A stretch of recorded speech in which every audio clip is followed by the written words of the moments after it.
বান্ধৱীয়ে লৈ আনিছে আই সকামৰ প্ৰসাদ মোলে বুলি আৰু আমাৰ আই সকামত কি কি প্ৰসাদ দিয়ে দেখুৱাই আছোঁ। আপোনালোকৰ আই সকাম পাতেনে নাই আৰু আপোনালোকৰ আই সকামত কেনেকুৱা ধৰণৰ প্ৰসাদ দিয়ে জনাব দেই। আমি হ'লোঁ মটক মানুহ আৰু আমাৰ মটক মানুহৰ এটা নিয়ম আছে। বহাগ যেতিয়া আৰম্ভ হয় বহাগ মাহৰ পৰা আমাৰ প্ৰতি ঘৰতে আই সকাম পতা হয় আৰু মানে গোপিনী সকাম আৰু আই সকাম ক'লে চিনি নাপাবও পাৰে। তাৰপিছত এফালে ধুনীয়া ধুনীয়া বস্তু আনিছে মোক চুগাৰ কৰিবলৈ।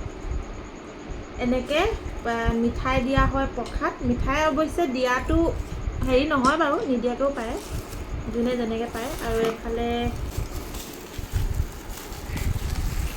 এইফালে লগত দিছে পায়স, চানা প্ৰসাদ, ফল মূলো দিয়ে। কল ধতি নিদিলি যে কেলে? আপেল চাপেল নাই যে আছে নহয়। ক'ত আপেলকেইটা উলিয়া।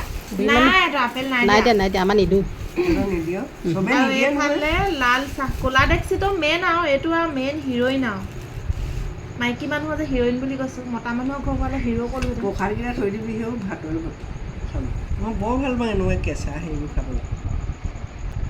এইফালে নতুন ঘৰত আজি নতুন লাইটৰ তলত সঁচাকৈ দেই। আনকালে ঘৰটো মানে একদম ভূত বাংলা নিচিনা হৈ থাকে, অন্ধকাৰ, লাইট চাইট নাই। এটা চাৰ্জাৰ লাইটে কেনেকৈ হেৰি কৰিম। আজি একদম ৰুমে ৰুমে লাইট, ইমান পোহৰ মুকলি লাগিছে আজি। আৰু ইমান গৰমত আজি কেনেকৈ শুলোহেঁতেন। ফেনো লগালে। মই এটা খাই ল'ম প্ৰথম।